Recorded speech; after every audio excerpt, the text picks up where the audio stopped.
बिस्मिल्लाहिर्रहमानिर्रहीम। अस्पताल के बाहर टैक्सी लेकर खड़ा था जब एक औरत अपना बच्चा लेकर टैक्सी में बैठी और बोली, नाला स्टॉप पर जाना है। हम रास्ते में थे जब उसने एक होटल पर गाड़ी रोकने को कहा। वो बच्चे को टैक्सी में छोड़कर खाना लेने चली गई, पर घंटे बाद भी वापस न आई। जब मैं उसे ढूंढने गया तो मालूम हुआ वो औरत तो अपना बच्चा छोड़कर भाग गई। मैं मजबूरन बच्चे को अपने घर ले आया और बीवी के हवाले किया। बीवी ने जो ही बच्चे की चादर खोली तो चीख पड़ी। जान तो मेरी भी निकलने लगी जब, डॉक्टर साहब मेरा बच्चा बच तो जाएगा ना? मैंने बड़ी आस और उम्मीद से नजरें डॉक्टर के चेहरे पर जमाई। अल्लाह बेहतर करेगा, आप दुआ करें, हम तो सिर्फ कोशिश ही कर सकते हैं। जिंदगी और मौत खुदा के हाथ में है। डॉक्टर मुझे तसल्ली देता कमरे में गायब हो गया। मैं ढीले कदमों से तस्बीह पढ़ता अपनी बीवी के पास जाकर बैठ गया। क्या कहा डॉक्टर ने? वो फौरन ही बड़ी उम्मीद से बोली तो मैंने इस बात में सर हिला दिया। अल्लाह बेहतर करेगा, तुम दुआ करो।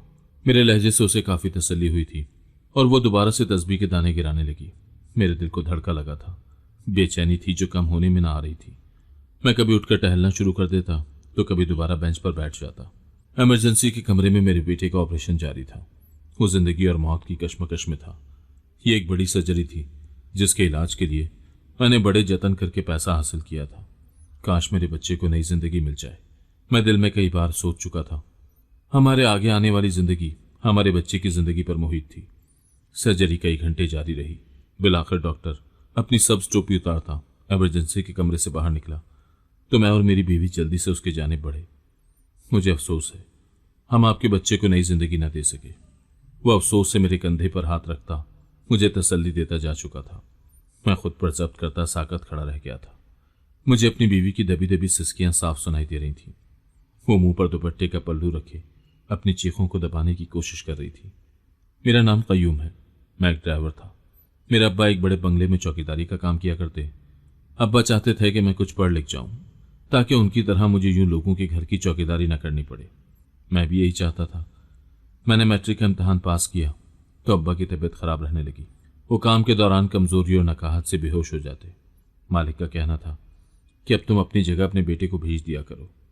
अब ये चौकीदारी करना तुम्हारे बस की बात नहीं रही। अब्बा नहीं चाहते थे कि वो मुझे पढ़ाई छुड़वाकर काम पर लगा दें, मगर मालिक अब अब्बा को रखने को तैयार न था। वो अब्बा की जगह पर किसी को भी रख सकता था, मगर वो अब्बा के ख्याल की वजह से ही उनकी जगह उनके बेटे को नौकरी देना चाहता था ताकि अब्बा को माली मुश्किलात का सामना न करना पड़े। मैं भी अब्बा के हालत के पेश नज़र काम करने को तैयार था। अब्बा ने मुझसे वादा लिया था कि मैं साथ साथ अपनी पढ़ाई भी जारी रखूंगा। मुझे अब्बा की जगह नौकरी करते तकरीबन 1 साल हो गया था।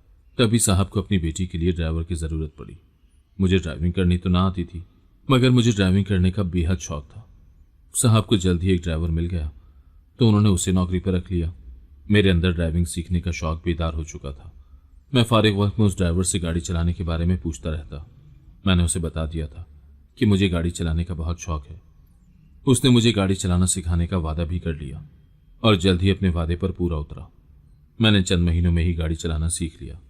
उस बंगले में तो ड्राइवर की जरूरत न थी, मगर मुझे जल्द ही उससे भी बड़े बंगले में नौकरी मिल गई और मैं चौकीदारी की नौकरी छोड़कर ड्राइवरी करने लगा।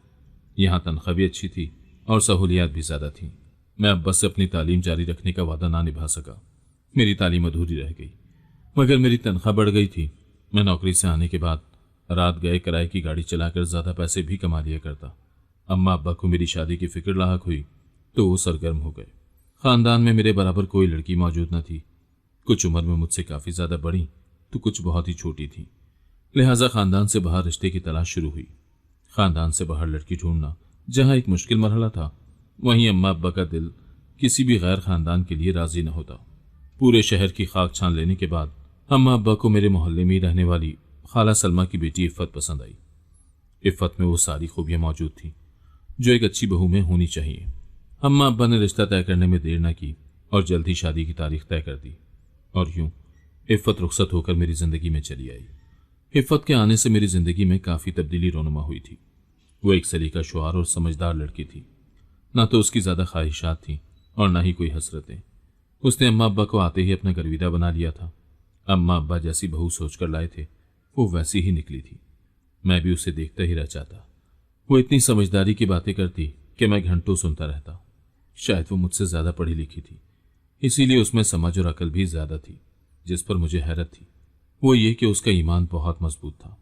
नमाज रोजी की पाबंद तो वो थी ही, मगर इसके अलावा भी वो अपने रब से लौ लगाए रखती। हमारा घराना ज़्यादा मजहबी घराना ना था। मैं भी 5 वक्त की नमाज ना पढ़ता और अक्सर नमाज पढ़ने में सुस्ती दिखा जाता। अम्मा अब्बा मुझे ताकीद करते कि मैं 5 वक्त की नमाज बाकायदगी से मस्जिद में जाकर पढ़ूं, मगर मुझसे बावजूद कोशिश के ये ना हो पाता। जब से इफ़त घर आई थी, आहिस्ता आहिस्ता उसको देखकर मैं खुद भी 5 वक्त की नमाज का आदी होता चला गया। उसने गैर महसूस तरीके से मुझे नमाज की तरफ ऐसा राग़िब किया कि अब मैं नमाज ना पढ़ता तो मुझे खुद बेचैनी होने लगती। मैं काम के दौरान भी अजान सुनते ही सारे काम छोड़कर नमाज के लिए उठ खड़ा होता। इतनी बड़ी तब्दीली सिर्फ इफ़्फ़त की बदौलत मुमकिन थी कि अल्लाह ने मुझे भी हिदायत दे दी थी। मैं जिस बंगले में नौकरी करता वहाँ के साहब चाहते थे कि मैं उनके घर ही सर्वेंट क्वार्टर में क़याम कर लूँ और अपनी बीवी को भी वहीं ले आऊँ। मेरे वजूद से उनको काफ़ी ढारस रहती, मगर अम्मा अब्बा को इस उम्र में कैसे अकेला छोड़ देता।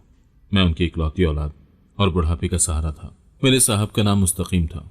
उनके 2 बेटे और 1 बेटी थी, मगर साहब के दोनों बेटे ही मुल्क से बाहर होते और यहाँ पर सिर्फ 1 बेटी ही उनके साथ रहती। साहब अपनी बीवी की मौत से बहुत अकेले पड़ गए। चूंकि बेगम साहिबा की बीमारी के दौरान मैं ही उनको अस्पताल ले जाता और वहीं ठहरता, लिहाजा साहब मुझसे काफ़ी करीब हो गए थे। वो मुझसे अपने दिल की बात भी कर लेते और दुख सुख भी बांट लेते। मैं उनकी बातें सुनकर उनको अपनी तरफ से तसल्ली दे देता। उनके बेटों के पास तो इतनी फुर्सत ना थी कि वो बाप को रोज़ाना फ़ोन कर लें। माँ के जनाजे पर भी वो रस्मन ही आए थे और सोइम की रस्म अदा करते ही वापस सधार गए। साहब की बेटी की अपनी ही सरगर्मियाँ थीं। वो अक्सर ही बन ठन कर घर से निकल जाया करती। मैं अम्मा अब्बा को अकेले छोड़ के अपनी बीवी को ले जाकर सर्वेंट क्वार्टर में मुंतकिल नहीं होना चाहता था। पहले पहल तो मैं साहब को टालता रहा, मगर जब उन्होंने ज़्यादा जोर दिया तो मुझे उन्हें बताना पड़ा कि मैं अपने वालिदैन का इकलौता बेटा हूँ और मैं दरअसल अपने वालिदैन को अकेला नहीं छोड़ना चाहता। साहब ये बात सुनकर खामोश हो गए, मगर कुछ देर बाद उन्होंने मुझे एक पेशकश की कि मैं चाहूँ तो अपने माँ बाप को भी साथ लेकर आ सकता हूँ। उनका सर्वेंट क्वार्टर पूरे का पूरा ही खाली था और वहाँ पर कोई और आबाद नहीं था। वहाँ 2 कमरे थे, जिसमें से एक कमरे में मेरे माँ बाप और एक में मैं अपनी बीवी समेत रह सकता था। मैं साहब की पेशकश सुनकर कुछ हैरान हुआ, क्योंकि वो मुझे इतनी बड़ी पेशकश दे रहे थे। मैंने अपने अम्मा अब्बा से इस बारे में बात की तो अम्मा अब्बा भी राजी हो गए। अब्बा का काम तो वैसे ही कब का ख़त्म हो चुका था और वो यहाँ रहे या वहाँ, बात तो एक ही थी। मैं अब्बा का घर किराए पे चढ़ाकर अपनी बीवी और माँ समेत साहब के बंगले के सर्वेंट क्वार्टर में शिफ्ट हो गया। मैं साहब जी के और भी करीब होता गया। वो जहाँ भी जाते मुझे ही साथ लेकर जाते और अगर घर में बीमार पड़ जाते तो मैं उनकी तीमारदारी के लिए वहाँ मौजूद रहता। मैं उनका सौदा सलफ भी ला दिया करता। साहब जी मुझ पर काफ़ी एतबार करने लगे थे। एक दिन साहब की तबीयत काफ़ी ख़राब थी। वो घर से बाहर किसी काम के लिए ना निकले और बाहर के कामों के लिए उन्होंने मुझे अकेले ही भेज दिया। शाम को उन्होंने मुझे फ़ोन करके दवाइयाँ लाने का कहा तो मैं उनकी दवाइयाँ लेने चला गया। मैं जो ही उनको दवा देने के लिए घर में दाखिल हुआ, मुझे साहब की बेटी की तेज़ तेज़ बोलने की आवाज़ सुनाई दी। मैं आपको बता चुकी हूँ बाबा, मैं शादी करूँगी तो सिर्फ हसन से, इसके अलावा मैं किसी और का सोच भी नहीं सकती। मगर रोजीना वो हमारे दुश्मनों में शामिल हैं और मैं तुम्हें हरगिज़ इजाज़त नहीं दूंगा कि तुम हमारे दुश्मन की बेटे से जाकर शादी करो। दुश्मन आपके हैं बाबा, मेरे नहीं। वो अम्मा के रिश्तेदारों में से है और मैं आपकी ज़ाती दुश्मनी के पीछे अपनी मोहब्बत की कुर्बानी नहीं दे सकती। वैसे भी आपकी इजाज़त कौन मांग रहा है? मैं अपनी मर्जी से फैसला करने का हक रखती हूँ। ये मत भूलो कि मैं तुम्हारा बाप हूँ और तुम मेरी मर्जी के बगैर शादी नहीं कर सकती। साहब जी ने आखिरी कोशिश की थी, मगर उनकी आवाज़ में मायूसी मैं पहले ही देख चुका था। आपने मेरी माँ के साथ जो सुलूक किया था, उसके बाद आप मुझसे उम्मीद न रखें कि मैं आपकी बात मानकर अपनी ज़िंदगी बर्बाद करूँगी। मुझे मेरी ज़िंदगी का फैसला करने से मत रोकें। खुशियों पर मेरा भी हक है। मैंने सारी ज़िंदगी तन्हाई बर्दाश्त की है। अम्मा की मौत के बाद मैं किस कदर अकेली हूँ, आपको इसका अंदाज़ा भी है। वो चीखती चिल्लाती खटखट करती तेजी से बाहर निकली तो मुझे बाहर खड़े देखकर चौंक गई और फिर सर झटक कर आगे बढ़ गई, जबकि मैं कुछ उलझता हुआ दरवाज़ा खटखटाकर साहब के कमरे में दाखिल हो गया। साहब की आंखों में आंसू देखकर मेरा दिल खटके रह गया। साहब, मैं आपकी दवाई ले आया हूँ। मैंने उन्हें मुतवज्जा किया तो उन्होंने हाथ के इशारे से दवाइयाँ मेज़ पर रखने के लिए कहा और ख़ुद दोनों हाथों से सर पकड़कर बैठ गए। अल्लाह ने जल्दी हम पर करम किया था। इफ़त की तबीयत कुछ ख़राब रहने लगी थी। वो हर वक्त टांगों और सर में दर्द की शिकायत करती। मैं उसे ज़बरदस्ती डॉक्टर के पास लेकर गया, हालांकि वो जाने को तैयार न थी। वो यही समझ रही थी कि शायद मौसम की तब्दीली का असर है, मगर डॉक्टर ने जो खुशखबरी सुनाई उसको सुनकर मैं हैरान रह गया। मुझे यकीन न होता कि मैं इतनी जल्दी इतने आला ओहदे पर फायज होने वाला था। मैं बाप बनने वाला था। मेरा दिल चाहता था कि मैं चीख कर सारी दुनिया को बताऊं कि अल्लाह ने मुझे कितनी बड़ी खुशखबरी से नवाजा था। जबकि इफ़्फ़त कुछ परेशान और घबराई हुई सी थी। शायद वो अपनी तबीयत के पेश नज़र डर रही थी। मैं चूंकि अपने वालिदैन की इकलौती औलाद था और अम्मा अब्बा के कोई ऐसे खास रिश्तेदार भी न थे कि जो मेरे हम उम्र कज़न मेरे पास होते, जिनके साथ मैं बचपन में खेलता, लिहाजा मैं अकेले ही पला बड़ा था। मेरी मोहल्ले के लड़कों से भी कोई ज़्यादा दोस्ती न थी, इसीलिए मुझे छोटे बच्चों का बेहद शौक था। मैं अपने मोहल्ले या रिश्तेदारों का कोई छोटा बच्चा देखता तो लपक कर गोद में उठा लिया करता था। अब मेरा अपना बच्चा आने वाला था तो मैं खुश क्यों न होता। मैं जल्दी से इफ़्फ़त को घर ले आया और रास्ते में से ही मिठाई का पूरा टोकरा भी साथ ले आया। मैंने अम्मा अब्बा को यह खुशखबरी सुनाई तो वो भी खुशी से झूम उठे। उनके बेटे के यहाँ औलाद होने वाली थी। घर में नन्ही मुन्नी कलकारियां गूंजने वाली थी। हमारे घर में तो ऐसा समा था जैसे बच्चे आने की खबर न मिली हो, बल्कि बच्चा ही घर में आ गया हो। अम्मा अब्बा मेरे हाथ में मिठाई का पूरा टोकरा देखकर हंस हंस कर लोटपोट हो गए थे। सबके चेहरों पर खुशियां थी, जबकि मेरी दुआ थी कि हमारी खुशियां दायमी खुशियां साबित हों। मैं चाहता था कि मैं साहब को यह खुशखबरी जल्द अज जल्द सुनाऊं, लिहाजा मैं मिठाई की प्लेट भरकर साहब के लिए भी ले गया। जैसे ही मैं दरवाज़ा बजाकर अंदर दाखिल हुआ तो ये देखकर हैरान रह गया कि वो अपने बिस्तर से नीचे गिरे पड़े थे और नीम बेहोशी की हालत में थे। मैं भागकर उनके पास गया और उनको उठाने की कोशिश करने लगा। मैंने 2-3 आवाज़ें दी, मगर उन्होंने मेरी किसी बात का कोई जवाब न दिया। मैंने घबराहट में चौकीदार को अपनी मदद के लिए बुलाया और साहब को उठाकर गाड़ी में डाला और फौरन उनको लेकर अस्पताल पहुंचा। मेरे पास साहब की बेटी का नंबर न था और जल्दी में साहब का मोबाइल उठाकर लाना भी मैं भूल गया था। मैंने चौकीदार को घर दौड़ाया कि अगर साहब की बेटी आए तो उसको फौरन इत्तला दे कि उसके वालिद अस्पताल में बीमारी की हालत में मौजूद हैं। जबकि मैं कमरे के बाहर ही सर पकड़कर बैठ गया। साहब का इलाज शुरू हो चुका था। वो अक्सर मेरे साथ इसी डॉक्टर के पास आया करते थे, लिहाजा मैं साहब को इसी अस्पताल में ले आया था जहां उनकी बीवी का भी इलाज हुआ था। डॉक्टर साहब की बीवी से बखूबी आगाह था, लिहाजा उसने साहब का इलाज शुरू कर दिया था। मगर मैं चाहता था कि यहां पर साहब का कोई अपना मौजूद हो। मुझे समझ न आ रहा था कि मैं उनके बच्चों के साथ किस तरह से राब्ता करूं। सुबह से शाम बीत गई थी, मगर साहब की बेटी का कोई अता पता न था। साहब के मोबाइल में से भी उसका नंबर ना मिला था। ऐसा मालूम होता था कि साहब ने उसका नंबर डिलीट कर दिया था। डॉक्टर साहब को अपनी तरफ आते देखकर मैं फौरन उठ खड़ा हुआ। इनके बेटों और बेटी में से अभी तक कोई नहीं पहुंचा, वह हैरानी से बोला। मेरा किसी से राब्ता ही ना हो सका, मेरे पास किसी के नंबर नहीं है। मैंने उसे बताया तो उसने इस बात में सर हिला दिया। चलो, परेशानी की कोई बात नहीं, अभी कुछ देर में उनको होश आ जाएगा। जहनी दबाव की वजह से उनके दिमाग पर शदीद हमला हुआ है, इसी वजह से वो बेहोश भी हो गए थे। अभी तो मैं कुछ कह नहीं सकता, उनको होश आएगा तो ही पता चलेगा कि उनके दिमागी स्ट्रोक ने उनकी जिस्मानी सेहत पर किस कदर असर किया है। तुम फिक्र न करो, उनको कुछ देर में होश आ जाएगा। डॉक्टर तसल्ली देकर चलता बना, जबकि मैं दोबारा से बेंच पर बैठ गया। साहब को कुछ घंटों में होश आ गया था। उन्होंने सबसे पहले मुझे ही बुलाया। मैं उनके कमरे में दाखिल हुआ तो बिस्तर पर पड़े उन्हें देखकर हैरान रह गया। एक ही दिन में उनकी हालत कितनी बदल गई थी। उनके चेहरे पर बेपनाह कमजोरी थी, जबकि वो अपना दायां हाथ हिलाने से कासिर थे। उनका दायां हिस्सा एक तरह से शल हो गया था। उनका बाजू बिल्कुल मुड़ा हुआ था और वो बिस्तर पर पड़े मेरी तरफ देख रहे थे। साहब, मुझे अपने बच्चों का कोई नंबर दें ताकि मैं उनको फ़ोन करके बुला लूँ। मैंने जाते ही साहब से कहा तो उन्होंने हाथ के इशारे से मुझे मना कर दिया। उनमें से किसी को भी मेरे बारे में बताने की कोई ज़रूरत नहीं है। वो तीनों ही नाफरमान औलादे हैं जो सब अपनी माँ पर गए हैं। जैसे उनकी माँ बेवफा थी, वैसे ही वो तीनों भी बेवफा निकले। मैंने इतनी मोहब्बत से पाल पोस कर उनको जवान किया था। मुझे क्या मालूम था कि ये कल को मुझसे ही नफरत करने लग जाएंगे। साहब ने पहली बार मुझसे अपनी बीवी का जिक्र किया था। वो मुझसे काफ़ी करीब थे और अपना दुख दर्द बांटते रहते थे, मगर उन्होंने आज तक कभी अपनी बीवी के बारे में कोई बात न की थी। मैं चुपचाप सुनता रहा। साहब के हुक्म की नाफरमानी मैं नहीं कर सकता था, मगर मैं चाहता था कि साहब को बताए बिना उनके बेटों को बाखबर कर दूं। हो सकता है कि वो बाप की ऐसी हालत का सुनकर लौट आए। साहब जी तो इस वक्त गुस्से और दुख में थे, इसीलिए वो ऐसा कह रहे थे। मगर एक औलाद अपने माँ बाप से कैसे गाफिल हो सकती है? ये बात मुझसे हजम न हो पा रही थी। मेरा दिल साहब के लिए हमदर्दी से लबरेज था। तुम एक काम करना, मेरी तबीयत जैसे ही बेहतर हो तुम वकील को बुलाना। मैं अपनी जायदाद और मकान का फैसला करना चाहता हूँ। साहब ने कहा तो मैंने इस बात में सर हिला दिया। फिक्र न करें साहब, आप खुद सारे मामला तय करेंगे। बस एक बार आप ठीक होकर घर को चलें, सब ठीक हो जाएगा। मैंने उन्हें तसल्ली दी तो उन्होंने खामोशी से आंखें मूंद ली, मगर उनकी आंखों से टपकता आंसू मैं साफ देख सकता था। अल्लाह ने मुझे जल्द ही एक बेटे से नवाजा था। मेरी खुशी का कोई ठिकाना न रहा था। मैं हवाओं में उड़ रहा था। मैंने अस्पताल से ही फोन करके अम्मा अब्बा को खुशखबरी सुना दी थी। अम्मा अब्बा भी कुछ ही देर में दौड़े हुए अस्पताल चले आए थे।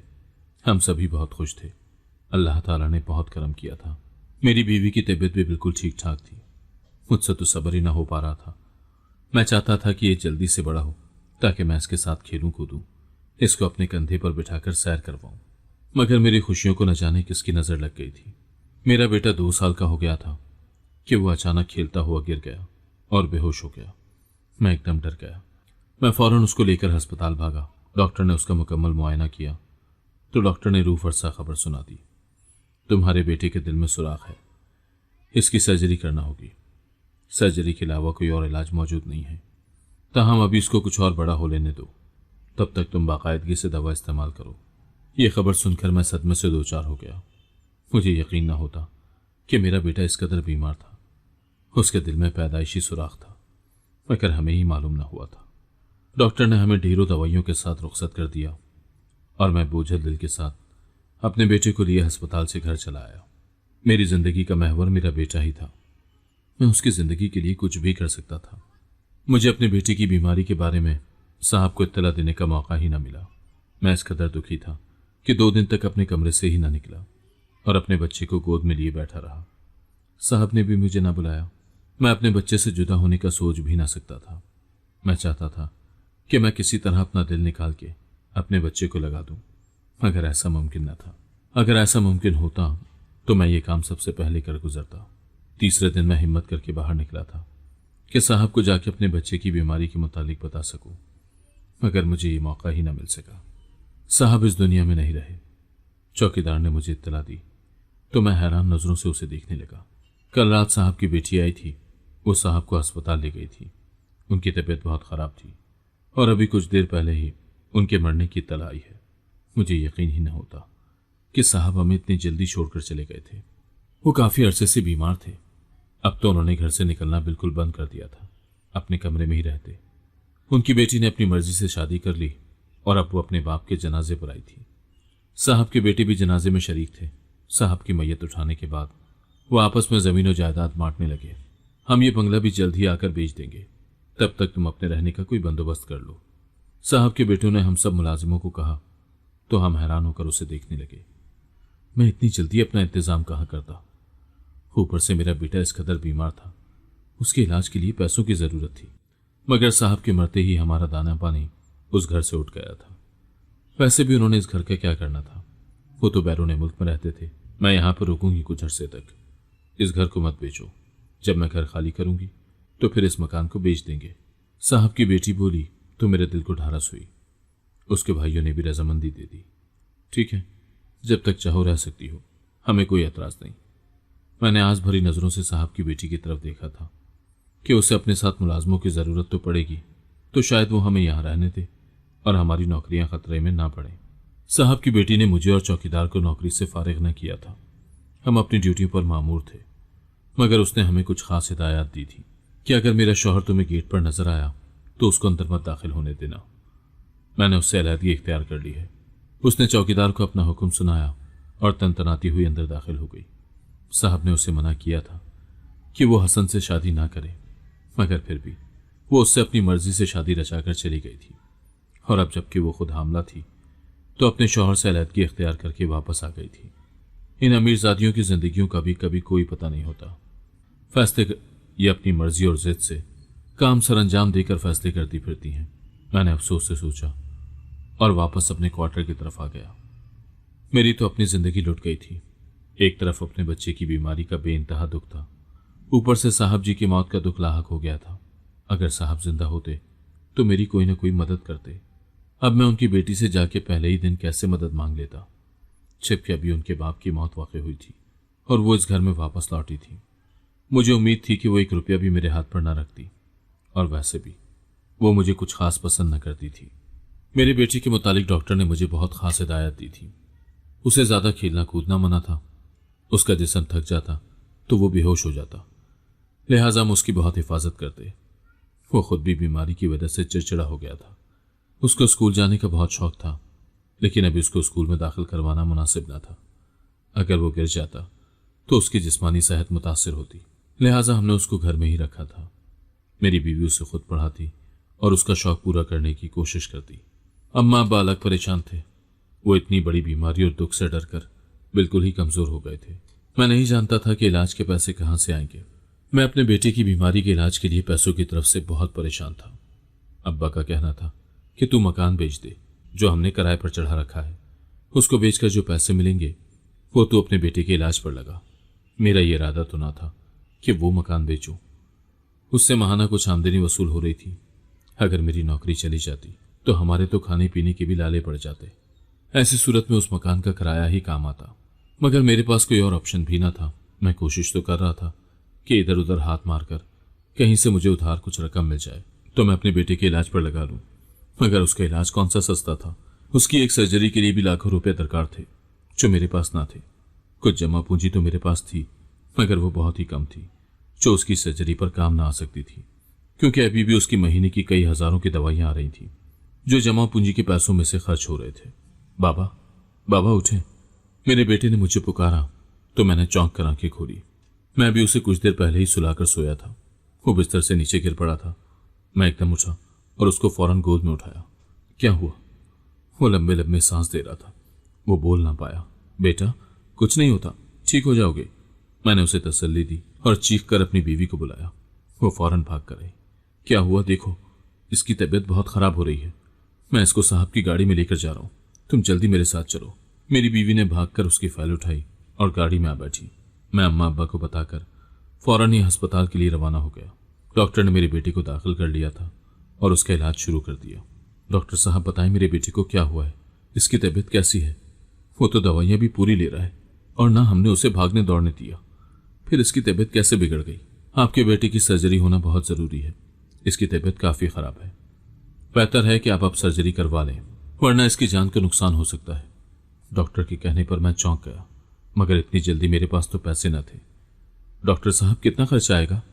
कम से कम भी 5-10 लाख रुपए लगेंगे। डॉक्टर का जवाब सुनकर मैं चौंक गया। मेरे पास 1-2 लाख ही था, जिसमें काम होना मुमकिन न था। मकान भी इतनी जल्दी न बिक सकता था। मैं क्या करता, मुझे समझ न आ रही थी। डॉक्टर साहब, आप ऑपरेशन की तैयारी करें, मैं पैसों का इंतजाम करता हूं। मैं डॉक्टर को कहकर अस्पताल से निकल पड़ा। मैंने घर आकर अम्मा अब्बा को उसकी हालत के पेश नजर बताया तो अब्बा ने मुझे पहले मकान बेचने का ही कहा। इतनी जल्दी कैसे बिकेगा? मैं कुछ और इंतजाम करता हूं। मैं मैडम से बात करता हूं, हो सकता है कि वो कुछ मदद कर सकें। मैं मैडम के पास जा पहुंचा। अगर साहब होते तो मुझे उनसे मांगने की जरूरत भी ना पड़ती, वो खुद ही पैसे निकालकर मेरे हाथ पर रख देते। मैं सोचता हुआ मैडम के घर जा पहुंचा। क्या बात है? मुझे बाजार जाना था और तुम कहाँ गायब हो? उसने आते ही मुझे डांट दिया। मेरा बच्चा बहुत बीमार है, वो अस्पताल में दाखिल है। मुझे उसके इलाज के लिए पैसों की जरूरत है।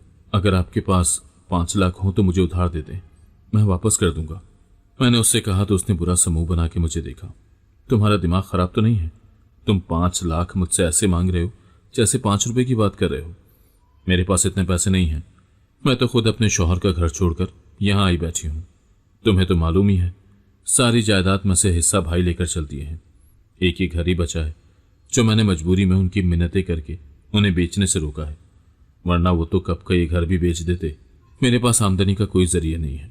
थोड़ी बहुत बचत के पैसे मेरे पास पड़े हैं, उन्हीं से गुजारा कर रही हूं। मैं तुम्हें कहां से पैसे दे सकती हूं? मैडम ने मुझे अपनी पूरी दास्तान कह सुनाई तो मैं चुपचाप सर झुकाए वापस पलटने लगा, मगर पीछे से मुझे मैडम की चीखों की आवाज सुनाई दी तो फौरन पलटा। वो पेट पकड़े सोफे पर बैठ रही थी। चलती गाड़ी निकालो, मुझे अस्पताल जाना होगा। मैं उसको लेकर फौरी अस्पताल पहुंचा और मैं उसे उसी अस्पताल में ले आया जहां पर मेरा बच्चा दाखिल था।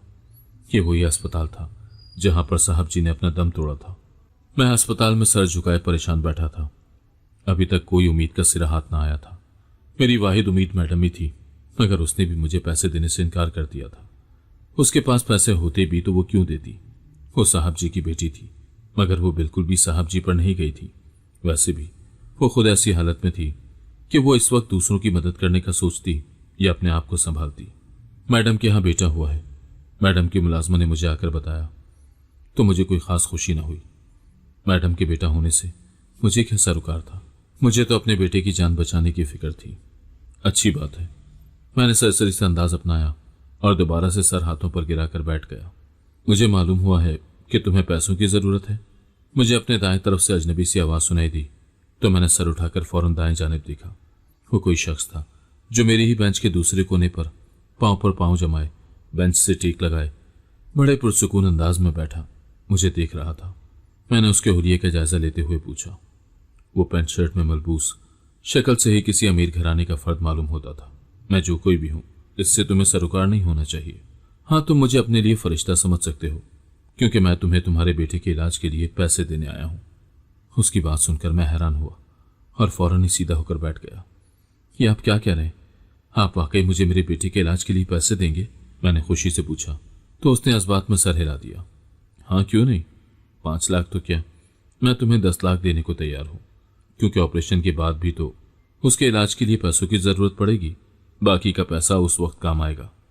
मैं आपकी एक एक पाई लौटा दूंगा, मैंने जज्बात से भारी आवाज में कहा।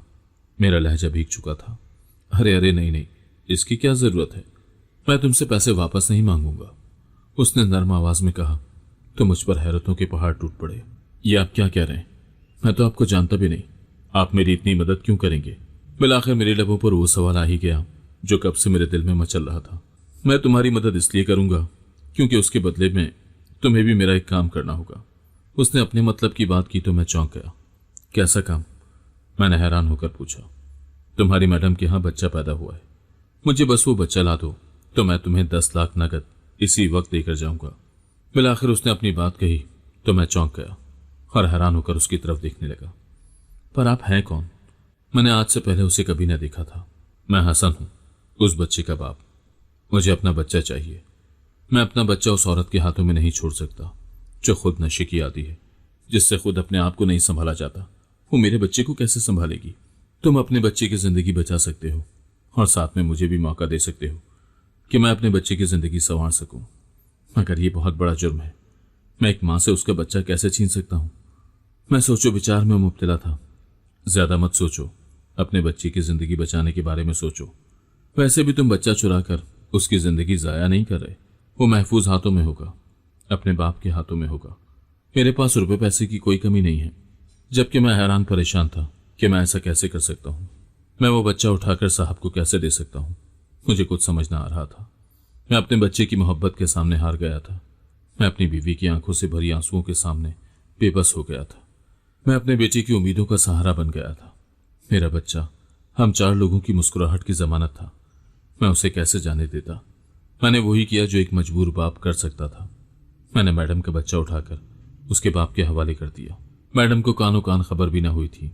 मैं आसानी से बच्चे के पास जा सकता था। घर से कोई भी सामान मंगवाना होता तो मैं मैडम के कमरे में देने जाता। मैडम बाथरूम में गई तो मैंने बच्चा उठाकर बाप के हवाले कर दिया। ये काम मेरे लिए कुछ इतना मुश्किल साबित न हुआ था। बच्चे के बाप फौरन ही बच्चे को लेकर अस्पताल से निकल गया था। कुछ देर के बाद अस्पताल में चीखो पुकार मच गई। मैडम का बच्चा अस्पताल से गायब हो गया था। ये कैसे मुमकिन था? अस्पताल का अमला बेहद घबराया हुआ था। पुलिस को बुला लिया गया था। मेरे बच्चे को किसने चुराया है? मुझे बताओ, मेरे बच्चे को किसने चुराया? वो गम की शिद्दत से बेहाल थी। मैं जानता था कि मैंने बहुत बड़ा जुल्म कर दिया था। अगर मैं क्या करता? मेरे पास कोई और रास्ता न था। मैडम की चीखें मुझसे बर्दाश्त न हुई तो मैं कमरे से बाहर निकल आया। मेरे बेटे का ऑपरेशन शुरू हो गया था। मैं उसकी जिंदगी के लिए दुआएं मांग रहा था। मैं सजदे में गिर पड़ा था। या खुदा, मेरे बच्चे को बचा ले। पुलिस अस्पताल में फिरकर तफ्तीश कर रही थी, मगर चूंकि मेरे बच्चे का ऑपरेशन जारी था लिहाजा कोई भी मेरे पास ना आया और मुझसे कोई सवाल जवाब ना किया गया। मैडम के बच्चे का सुराग जल्द ही मिल गया था। पुलिस ने बताया कि बच्चा बाप के पास है। वो बाप ही उसको उठाकर ले गया था। हम बाप से यूं बच्चा लाकर आपके हवाले नहीं कर सकते, आपको अदालत में जाना होगा। पुलिस ने मैडम को साफ बता दिया था, मगर वो बड़े अमीर कबीर घराने से ताल्लुक रखता था। जबकि मैडम के पास अब बचा ही क्या था। मैडम के भाई भी उसका साथ देने के लिए तैयार न थे। ऐसे में मैडम के लिए बच्चा हासिल करना बहुत मुश्किल था। मेरे बच्चे के ऑपरेशन को कई घंटे गुजर चुके थे। अभी तक डॉक्टर ने उसकी खैरियत से बाखबर न किया था। मैं उस वक्त अस्पताल में बाहर बेंच पर ही परेशान हाल बैठा था। तभी मैडम घर जाने के लिए निकली तो वो मेरे पास रुक गई। मैंने सुना तुम्हारे बच्चे का ऑपरेशन जारी है। उसने मेरी तरफ देखे बिना पूछा तो मैं बेंच से उठ खड़ा हुआ। मैं उसको क्या जवाब देता। मैं चुपचाप खड़ा हो गया। उसने मेरे चेहरे पर एक गहरी नजर डाली। तुम्हारे पास ऑपरेशन के लिए पैसे कहां से आए? उसका सवाल सुनकर मुझ पर घड़ों पानी पड़ गया। मेरे पास उसके किसी सवाल का कोई जवाब न था। वो कुछ लम्हे मेरे चेहरे को तकती रही। जबकि मैंने सर झुका लिया तो वो आगे बढ़ गई। सर्जरी कामयाब न रही थी। डॉक्टर ने 48 घंटों के बाद मेरे बेटे की मौत की खबर सुना दी। मेरा दिल चाहता कि मैं अपने आप को भी खत्म कर लूं, मगर मैं अम्मा अब्बा और अपनी बीवी का सोचता तो हौसला करता। मेरी बीवी का अलग रो रो कर बुरा हाल था। मैं अपने बच्चे का जनाजा लेकर अब्बा के घर आ गया था, जो किराए पर दिया हुआ था। वो मैंने 1 हफ्ता पहले ही खाली करवा दिया था, क्योंकि मैं उस मकान को बेचकर अपने बेटे की सर्जरी के लिए पैसा लगाना चाहता था। मगर मकान बेचने की नौबत ही ना आई थी। मैं अपना सारा सामान भी मैडम के घर ही छोड़ाया था। मैं उनके सर्वेंट क्वार्टर से कुछ भी उठाकर ना लाया। वहीं मेरे बच्चे के कपड़े, खिलौने और हर चीज मौजूद थी। जब बच्चा ही ना रहा था तो मुझे उसकी चीजों का क्या करना था। मैं वापस मुड़कर उनके घर न गया और अब्बा के घर रहने लगा। हम सबकी खुशियां हमसे रूठ गई थी। हम में से कोई भी बच्चे के गम से न निकल पा रहा था, मगर जिंदगी गुजारने के लिए हौसला करना जरूरी था। हम एक दूसरे को हौसला देते। वो तो जन्नत का फूल था, वापस चला गया। अल्लाह ताला और दे देगा। अब्बा मुझे तसल्ली देते और हमारी परेशानी कम करने की कोशिश करते। उस आदमी ने जो मुझे रकम दी थी उसमें से बाकी पैसों की मैंने एक टैक्सी खरीद ली। मैं वो टैक्सी चलाने लगा। उससे हमारी गुजर बसर होने लगी। एक दिन मैं अस्पताल के बाहर सवारी के इंतजार में खड़ा था। तभी एक खातून अपने बच्चे को लेकर टैक्सी में सवार हो गई। उसने मुझे नाला स्टॉप पर चलने को कहा तो मैंने गाड़ी चला दी। रास्ते में उस औरत ने मुझे गाड़ी रोकने के लिए कहा, आप यहाँ गाड़ी रोकें, मैं जरा खाना लेकर आऊं। वो बोली तो मैंने गाड़ी रोक दी। वो अपना बच्चा गाड़ी में ही छोड़कर खाना लेने के लिए चली गई। मगर काफी देर के बाद भी उसकी वापसी न हुई तो मैं चौंक गया। वो अपने बच्चे को छोड़कर भाग गई थी। मैं होटल के अंदर तक उसकी तलाश में गया, मगर वो वहां होती तो मुझे दिखाई देती। वो दूसरे दरवाजे से निकलकर कब की जा चुकी थी। मजबूरन मैं टैक्सी चलाता हुआ घर आ गया और बच्चा निकालकर बेगम के हवाले कर दिया। ये क्या है? वो हैरानी से बोली। कोई औरत टैक्सी में अपना बच्चा छोड़कर चली गई। मैंने बीवी को इत्तला दी तो वो चौंक गई। उसने फौरन ही बच्चे की चादर खोलकर देखा तो वो एकदम पीछे हटी। मेरी भी जान निकलने लगी। उस बच्चे ने हमारे बच्चे के कपड़े पहने हुए थे जब मेरा बेटा पैदा हुआ था, तो ऐसे ही छोटे कपड़े उसके भी थे। हम अपने बच्चे का सारा सामान मैडम के घर छोड़कर चले आए थे। उसके तन पर वही कपड़े थे जब मेरा बेटा छोटा था तो वो पहनता था। मेरी बेगम ने उसके तमाम कपड़े संभाल कर उसी मैडम के सर्वेंट क्वार्टर में रखे थे। उसकी कोई भी चीज किसी को न दी थी। उसकी मौत के बाद हम लोग वापस पलट कर गए ही न थे। ये सब क्या है? ये कपड़े तो मेरे बेटे के हैं। क्या अल्लाह ने हमें अपना बेटा वापस लौटा दिया है? मेरी बीवी की आंखें जगमगाने लगी तो मैंने हैरानी से देखा, ये क्या बात कर रही हो तुम? ये हमारा बच्चा नहीं है। तभी दरवाजे पर दस्तक की आवाज सुनकर मैं चौंक गया। मैंने आगे बढ़कर दरवाजा खोला तो सामने पुलिस मौजूद थी। तुम अस्पताल से बच्चे को चुरा कर लाए हो। पुलिस ने अंदर दाखिल होकर मुझे गिरबान से पकड़ लिया। ये आप क्या कह रहे हैं? मैं बच्चा क्यों चुराऊंगा? तभी मुझे पुलिस के पीछे वही औरत दिखाई दी थी जो टैक्सी में सवार थी। यही मेरा बच्चा है। उसने लपक कर अपने बच्चे को उठा लिया। यह आदमी बच्चा चुरा कर लाया है। मैंने इसको अस्पताल में अपने कमरे में दाखिल होते देखा था। इसने मुझे कोई बेहोशी की दवा पिलाई और मेरा बच्चा उठा कर ले आया। ये झूठ बोल रही है। ये खुद मेरी टैक्सी में बच्चा छोड़कर गई थी। तुम्हारा दिमाग तो खराब नहीं हो गया? मैं अपना बच्चा छोड़कर क्यों जाऊंगी? वो पुलिस के सामने साफ मुकर गई और मुझ पर झूठा इल्जाम लगा दिया। मुझ पर तो हैरतों के पहाड़ टूट पड़े। पुलिस मुझे गिरेबान से पकड़कर घसीटती हुई ले जाने लगी। मेरी बीवी और अम्मा अब्बा भी कमरे से निकलकर मेरे पीछे भागे थे। आप कहां ले जा रहे हैं मेरे बेटे को? अब्बा ने पुलिस वाले की मिन्नत करके उसे रोका। और बाबा जी, बच्चा चुराया है अस्पताल से तुम्हारे बेटे ने। पुलिस का एक आदमी तंजन बोला था। नहीं अब्बा, मैंने ऐसा कुछ नहीं किया। मैंने अब्बा को सफाई देने की कोशिश की। थानेदार साहब, मैंने अपने बच्चे की ऐसी तरबियत नहीं की कि यह ऐसा कोई जुर्म करे। अब्बा मेरी सफाई में बोले थे, मगर आपके बेटे ने तो मेरा बच्चा भी अस्पताल से चुराया था और उसके बदले 10 लाख रुपए की रकम नकद हासिल की थी। दरवाजे से अंदर दाखिल होती मेरे साहब की बेटी बोली तो मैं हैरान होकर उसे देखने लगा। अम्मा अब्बा भी चौंक गए। तुम कौन हो बेटी? अम्मा आगे बढ़कर बोली तो वो मेरे सामने आकर सीने पर हाथ लपेट कर खड़ी हो गई। आपका बेटा मुझे अच्छी तरह जानता है मैं कौन हूं। जिस थाली में खाया उसी में छेद किया, नमक खाकर नमक हरामी की, मेरा ही बच्चा चुराकर बेच दिया। वो तंज पर तंज मार रही थी, जबकि मैं शर्मिंदगी से नजरें उठाने के काबिल भी न था। मैं भला अम्मा अब्बा के सामने क्या जवाब देता? ये क्या बात कर रही है? अब्बा ने मुझसे पूछा। यह औरत भी तुम पर बच्चा चोरी करने का इल्जाम लगा रही है। अब्बा मैं सच कह रहा हूं, मैंने इस औरत का बच्चा नहीं चुराया। यह औरत खुद ही टैक्सी में बच्चा रखकर गई थी। मैंने एक बार फिर वही कुछ कहा जो पहले कह चुका था। अच्छा, और मेरे बच्चे के बारे में क्या कहोगे? तुमने मेरा बच्चा भी ना चुराया था? मैडम बोली तो मुझ पर घड़ों पानी पड़ गया। मैं इस कदर शर्मिंदा था कि कुछ भी कहने के काबिल नहीं था। हाँ, मैंने मैडम का बच्चा चुराया था। मैंने अपने बेटे की जिंदगी बचाने के लिए मैडम का बच्चा चुराकर 10 लाख में इनके शौहर को बेच दिया। उसने मुझे अपने बेटे के इलाज के लिए पैसे दिए थे। मैंने कहा तो अम्मा अब्बा हैरत से मुझे देखने लगे, जबकि मेरी बीवी इफ़्फ़त के चेहरे पर भी बेयकीनी थी। ये आप क्या कह रहे हैं? मगर आपने अपने बच्चे की जिंदगी बचाने के लिए किसी और के बच्चे की जिंदगी दांव पर लगा दी। मुझे आपसे ऐसी उम्मीद न थी। मेरी बीवी के लहजे में दुख ही दुख था। मगर मैंने बच्चा किसी और को नहीं दिया, उसके बाप को ही दिया है। वो चाहता था कि वो बच्चे को पाले और उसकी परवरिश करे। फिर भी इतने छोटे बच्चे को मां से जुदा करना न सिर्फ मां के साथ बल्कि बच्चे के साथ भी ज्यादती है। मुझे यकीन नहीं होता कि आपने हमारे बेटे की जिंदगी बचाने के लिए ये सब कुछ किया। मेरी बीवी को मेरी इस हरकत पर यकीन ही ना आ रहा था। तुम अपने मुंह से मान चुके हो कि तुमने बच्चा चुराया था, तो फिर ये बच्चा भी तुमने ही चुराया होगा। सिपाही बोला था। नहीं इंस्पेक्टर, ये बच्चा इसने नहीं चुराया। ये बच्चा ये औरत वाकई टैक्सी में छोड़कर चली गई थी। मैडम ने सच बताया था। दरअसल मैंने इससे सच उगलवाने और इसका जुर्म कबूल करने के लिए ये सब कुछ किया था। ये मेरी मुलाजमा है और ये बच्चा इसी मुलाजमा का है। इस शख्स ने मेरा बच्चा चुराया था, मगर मेरे पास ना तो कोई सबूत थे और ना ही कोई गवाह। मेरे शौहर ने मुझे बच्चे की शक्ल तक न देखने दी, क्योंकि वो बहुत असर रसूख वाला है। मैं अपने बच्चे को देखने के लिए तड़प रही थी, मगर मुझे मालूम हो गया था कि मेरे कमरे से बच्चा कौन चुरा सकता है, लेकिन मेरे पास इसके खिलाफ कोई सबूत न थे। इसीलिए मैंने ये सब किया ताकि ये अपने जुर्म की सजा पा सके। मैं अपने शौहर को तो उसके जुर्म की सजा नहीं दिलवा सकती, मगर इस शख्स को दिलवा सकती हूँ। आखिर इसने ही मेरा बच्चा उठाकर उस तक पहुंचाया था, वरना मैं उसे अपने कमरे में भी दाखिल न होने देती। आप इसे गिरफ्तार कर लें और इसे सख्त से सख्त सजा दें। इसने एक मां को उसके बच्चे से जुदा किया है। मैडम बोली तो पुलिस मुझे घसीटती हुई अपने साथ ले आई।